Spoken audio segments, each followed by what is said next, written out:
Hello everyone, I am नवीन कुमार। और एक company है जो कि ख़राब कागज़ को अच्छे कागज़ में कन्वर्ट करने का काम करती है, मैन्युफैक्चरिंग का काम करती है, कोरुगेटेड बॉक्सेस, कोरुगेटेड पेपर बनाने का काम करती है, डुप्लेक्स पेपर बनाने का काम करती है।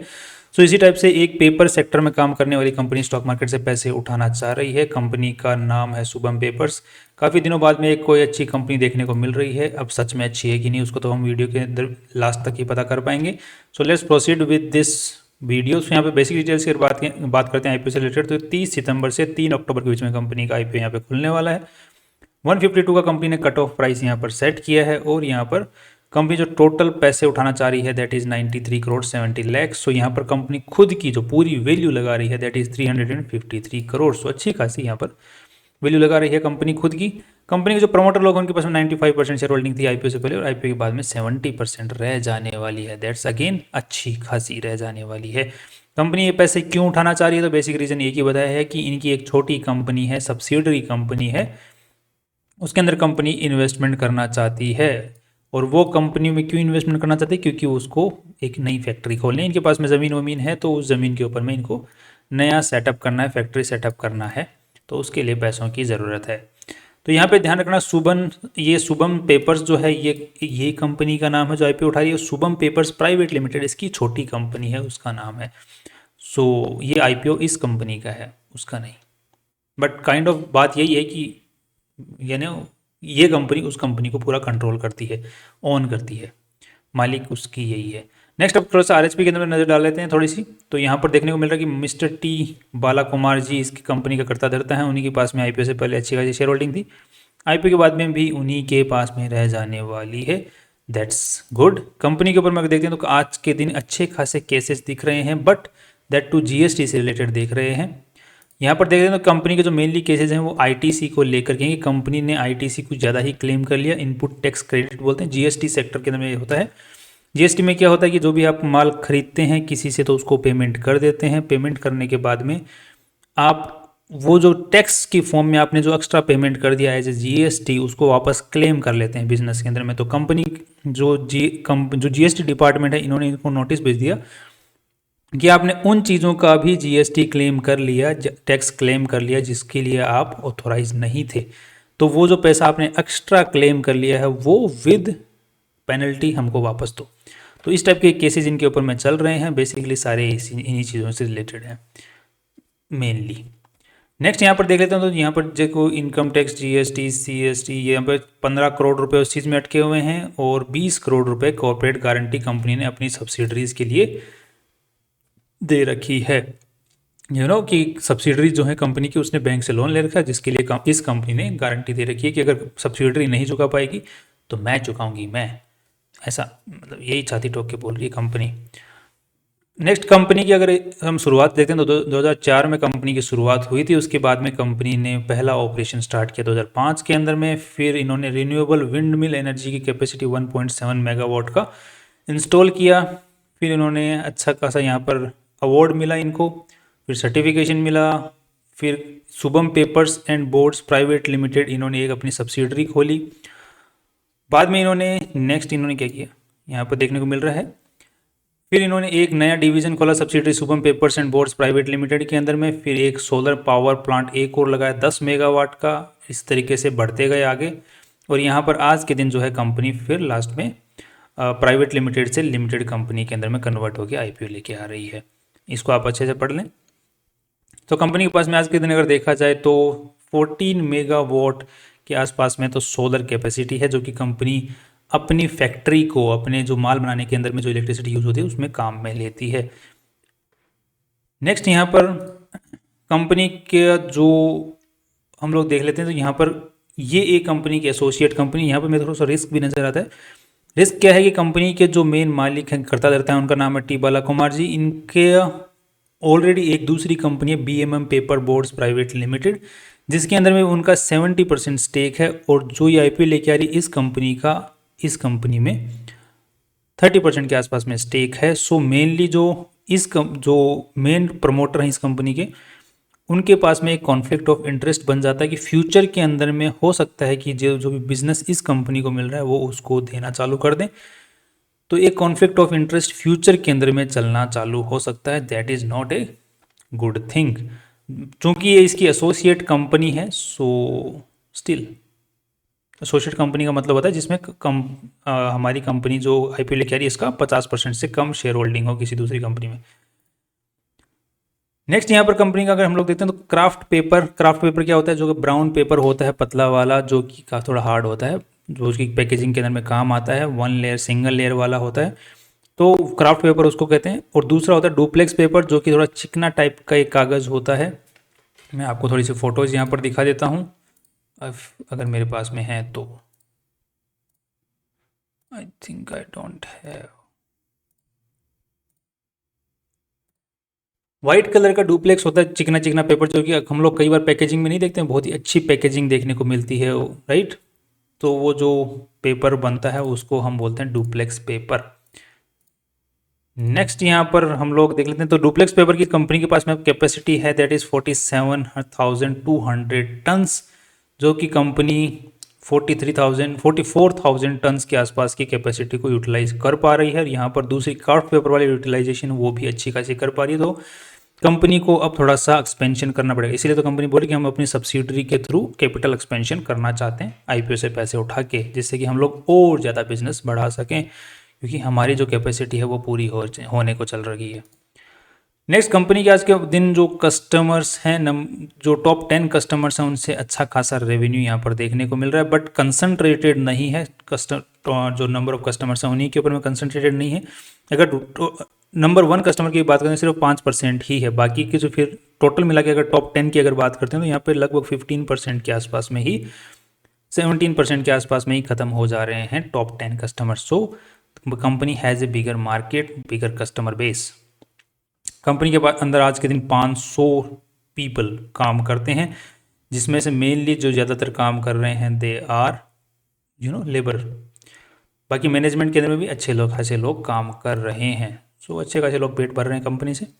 ये कंपनी के कुछ फैक्ट्रीज़ की फ़ोटोज़ हैं, ये कुछ इस कंपनी की फैक्ट्री, ये इनका वेयर हाउस की फ़ोटो, यही है वो होता है वो पेपर जो कि मैं बात कर रहा था अभी, क्राफ्ट पेपर। ब्राउन कलर का होता है, रोल करते रहो, इसको बनाते रहो, फिर पैकेजिंग के अंदर में भेज दो। ये कंपनी का दूसरा यूनिट है डुप्लेक्स यूनिट, जिसके अंदर में कंपनी डुप्लेक्स जो पेपर है उसकी मैन्युफैक्चरिंग करती है। आज के दिन जो कंपनी का मेनली रेवेन्यू आ रहा है वो क्राफ्ट पेपर से मेनली सबसे ज़्यादा आ रहा है, उसके बाद में दूसरा जो है डुप्लेक्स बोर्ड से आ रहा है, बिकॉज दोनों की दोनों ही चीज़ें हैं वो पैकेजिंग में यूज होती हैं। क्राफ्ट पेपर का सबसे ज़्यादा होता है। आजकल तुम अमेजोन फ्लिपकार्ट से कुछ भी सामान मंगाते हो डब्बे में आता ही आता है, तो वो जो डब्बे जिसमें आता है वो कोरुगेटेड बॉक्स बोलते हैं। तो कोरुगेटेड बॉक्स से भी कंपनी का रेवेन्यू आता है। तो कोरुगेटेड बॉक्स जो होता है वो क्राफ्ट पेपर से ही बनता है, उसका थोड़ा सा और उसको मशीनिंग करनी पड़ती है उसकी। नेक्स्ट यहाँ पर कंपनी और भी काफ़ी सारी चीज़ें बनाती है, सॉरी यहाँ पर ये चीज़ें तो भूल गया। कॉर्न बोर्ड भी कंपनी बनाती है। कॉर्न बोर्ड क्या होता है, ये देखो इस टाइप के ये जो शेप वाले जो होते हैं ये बनाती है, जो अपने जो यार्न वाली जो इंडस्ट्री है, धागे वाली जो इंडस्ट्री है, उसमें काफ़ी ज़्यादा काम आते हैं, डीआईवाई में काम आते हैं। नेक्स्ट यहाँ पर चलते हैं। आज के दिन कंपनी के पास में 14 मेगावाट पावर की कैपेसिटी वाला प्लांट है, और साथ में अगर दूसरी चीज़ की ओर बात करते हैं तो यहाँ पर कंपनी के पास में लैंड बैंक है, मतलब ज़मीन पड़ी हुई है 400 एकड़। दैट्स नाइस, बट ध्यान रखिएगा कि ये जो ज़मीन है ये पूरा लैंड बैंक है कंपनी के पास में, पूरा इनका खुद का नहीं है, थोड़ा बहुत इनका उधारी का भी है। यहाँ पर अब देख लेते हैं कंपनी का जो मेनली रेवेन्यू आज के दिन कहाँ कहाँ से आ रहा है। तो कंपनी शुभम पेपर्स लिमिटेड जो कि आईपीओ लेकर इससे तो आ ही रहा है मेनली। इसके अलावा Shubham paper boards and private limited से कंपनी का कुछ रेवेन्यू वहाँ से भी आ रहा है। सो टोटल जो कंसोलिडेटेड रेवेन्यू है वो है 493। बाकी और भी कंपनी की 2 सब्सिडरीज हैं टोटल मिला के, और 2 एसोसिएट कंपनीज़ हैं। तो दोनों सब्सिडरीज यहाँ पर हैं लिखी हुई, एक ये सब्सिडरी एक ये सब्सिडरी, और 2 एसोसिएट कंपनीज़ हैं जिनका यूजुअली कंपनियाँ डिस्कस नहीं करती हैं।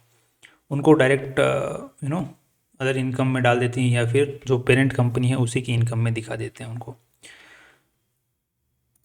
नेक्स्ट यहाँ पर अगर देख लेते हैं हम लोग कंपनी का थोड़ा सा बैलेंस शीट के ऊपर नजर डाल लेते हैं कि कितना पैसा कंपनी के अंदर में आज के दिन लगा हुआ है।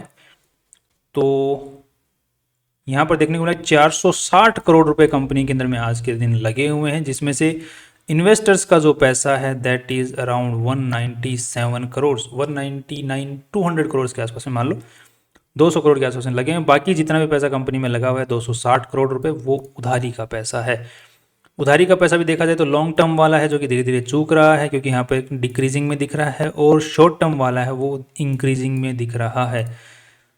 तो इसको थोड़ा सा कंपनी को कम करना पड़ेगा, राइट, इसको थोड़ा कम करना पड़ेगा भाई, पड़ेगा।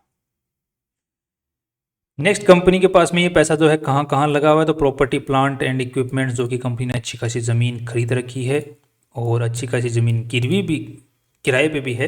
तो एज के दिन कंपनी के पास में देखा जाए तो 17 प्रॉपर्टीज़ हैं, जिनमें कोई 5 एकड़ की है, कोई 7 एकड़ की है, कोई 2 एकड़ की है, कोई 1.5 एकड़ की, कोई 10 एकड़ की है।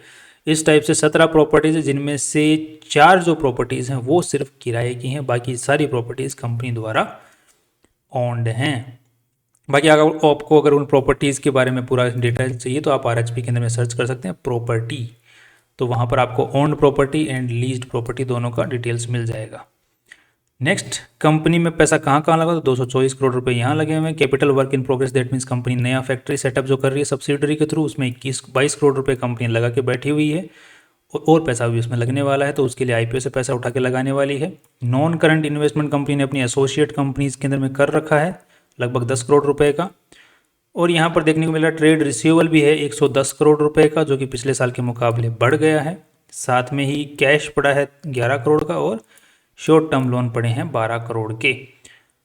इसी के साथ में हम लोग और आगे बढ़ते हैं। कंपनी का जो रेवेन्यू स्टेटमेंट है वो क्या बोलता है, तो यहाँ पे पिछले साल के मुकाबले इस साल कंपनी की जो सेल हुई है वो कम हुई है, तो नेट प्रॉफिट जो हैं जबकि वो बढ़ गए हैं, यहाँ पे 33 करोड़ रुपए के आसपास में बढ़ गए हैं। बट हम लोगों को ये समझना पड़ेगा कि कंपनी का जो रॉ मटेरियल है वो है खराब कागज़। खराब कागज़ जो होता है वो दूसरे वेंडर्स या फिर दूसरी जगहों से आता है, तो वो कई बार सस्ते में मिल जाता है, कई बार महंगे में मिल जाता है। तो यहाँ पे इस बार कंपनी को खराब कागज़ जो है रॉ मटेरियल है वो सस्ते में पड़ गया, जिसकी वजह से कंपनी का 33 करोड़ का फ़ायदा हो गया। ये फर्स्ट टाइम नहीं है, 2021 में भी हुआ था कंपनी को 26 करोड़ रुपए का फ़ायदा, जबकि कंपनी का रेवेन्यू था 329 करोड़ रुपए ही। यहाँ पे ये नहीं रुकती बात, कैश फ्लो स्टेटमेंट की अगर बात करते हैं यहाँ पे, तो कैश फ्लो स्टेटमेंट के अंदर भी अपने को देखने को मिल रहा है कि कंपनी रियली पैसा छाप रही है। ऑपरेटिंग एक्टिविटी में हमें देखने मिला 43 करोड़ रुपीज़ का कैश फ्लो आया है कंपनी के पास में। पिछले साल जो आया था वो 71 करोड़ का कैश फ्लो आया था कंपनी के पास में। So cash flow is also coming, right. So overall अगर देखा जाए तो कंपनी ठीक ठाक लेवल पे काम कर रही है, अच्छी लग रही है, फ्यूचर के हिसाब से लुक्रेटिव दिख रही है। अब एक बार PE रेशियो निकाल के जो ऑलरेडी लिस्टेड कंपनी है इसी स्टॉक मार्केट में इसी टाइप की, उनके साथ में कंपेयर करके देख लेते हैं एक बार। तो लेटेस्ट डेटा के अकॉर्डिंग जो कंपनी कमाई कर रही है that is 33 crore rupees. Company ने अपनी वैल्यू लगाई है 353 करोड़ रुपीज़। इस हिसाब से देखा जाए तो कंपनी का जो PE रेशियो निकल के आता है वो 11 का आसपास का निकल के आता है। इसको अगर हम लोग कंपेयर करते हैं यहाँ पर, सो ये दो कंपनियाँ कंपनी ने खुद ने बताई हैं। एक तो है पक्का लिमिटेड जो कि सेम सा ही काम करती है, 28 का PE रेशियो इसके मुकाबले अच्छी है। दूसरी है श्री अजीत पल्प, इसका है 25 का PE रेशियो, इसके मुकाबले भी अच्छी है। दूसरी काफ़ी सारी पेपर कंपनीज हैं जो कि इसी सेगमेंट में काम करती हैं, तो उनका PE रेशियो जो है किसी का 8 है, किसी का 11 है, किसी का 9 है, किसी का 8 है, किसी का 7 है। क्योंकि इस सेगमेंट में जितनी भी कंपनियां काम कर रही हैं आज के दिन उनको ज़्यादा कुछ मार्केट ने वैल्यू दे नहीं रखी है। तो बेसिकली देखा जाए तो इस सेगमेंट के कुछ कंपनियां थोड़े से हाई PE पे चल रही हैं, कुछ कंपनियां काफ़ी लो PE के ऊपर में चल रही हैं। तो बेसिकली देखा जाए तो इसने अपनी जो प्राइसिंग की है वो काफ़ी लुक्रेटिव जगह के ऊपर में की है। 11 का PE रेशियो ठीक ठाक अच्छा माना जा रहा है यहाँ पे। PB रेशियो की अगर बात करते हैं तो नेटवर्थ 199 करोड़ की लगाई है, 90 करोड़ रुपीज़ और आ जाएंगे तो ये 290 के आसपास का है, 280 मान लो यार। 280 के हिसाब से निकालते हैं तो हम लोग कितना आ गया, 1.2 का PB रेशियो निकल के आता है। 1.2 का PB रेशियो इसके साथ में कंपेयर करते हैं 4.8, इसका 0.86 और इनका जो सबका PB रेशियो इनका 1.5, 1.2, 1.2, 1.1, 1.7, 4.7। सो बेसिकली देखा जाए तो कंपनी ने पीबी रेशियो भी ठीक ठाक लगाया है। सो पीबी रेशियो के हिसाब से कंपनी की जो वैल्यू है, मार्केट आईपीओ का अभी थोड़ा सा बूम आया हुआ है जिसकी वजह से इसको एक बार को थोड़ा सा पुश मिल सकता है, देयर आर चांसेस। बाकी मार्केट में जिस तरीके से कंपनियां चल रही हैं उसी हिसाब से इस कंपनी को वैल्यू मिली हुई है। दूसरी चीज़, रेवेन्यू ग्रोथ जो देखने को मिल रहा है, इसमें कंपनी में रेवेन्यू ग्रोथ इतना कुछ खास नहीं है और प्रॉफिट आफ्टर टैक्स जो है वो काफ़ी फ्लक्चुएटिंग मैनर में चल रहे हैं। यूजुअली जब कंपनी के अंदर में जो प्रॉफिट आफ्टर टैक्स जो होते हैं वो फ्लक्चुएटिंग होते हैं तो मार्केट को समझ में नहीं आता कि इसको वैल्यू किस टाइप से देनी है, तो उसकी जो प्राइसिंग होती है वो उसके प्रॉफिट के अनुसार ही फ्लक्चुएट करती है। कभी प्रॉफिट होता है तो ऊपर भागता है स्टॉक, कभी नीचे आता है फिर ऊपर भागता है। बेसिकली काफ़ी सारी कंपनीज में ऐसे जो सिनेरियो है वो देखने को मिलता है। फाइनली मेरा जो व्यू बन रहा है इस कंपनी को लेकर के शॉर्ट टर्म में भी पॉजिटिव बन रहा है और लॉन्ग टर्म में भी काफ़ी पॉजिटिव बन रहा है, बिकॉज इस सेक्टर के रहने की उम्मीद है। बट काफ़ी कॉम्पिटिटिव मार्केट है आज के दिन, बट कंपनी अच्छे से अपने आप को मेंटेन कर पा रही है, कैश फ्लो निकाल पा रही है, प्रॉफिट कमा पा रही है और काफ़ी लोग इससे पेट भी भर रहे हैं। और कंपनी का खुद का ही पावर प्लांट लगा के बाहर से खर्चा भी काफ़ी कम कर रखा है कंपनी ने खुद का, right. That these all are positive things. और कंपनी के पास में अच्छी खासी ज़मीन पड़ी हुई है, that's again a very positive thing. That's all, I am positive in the long run and short run.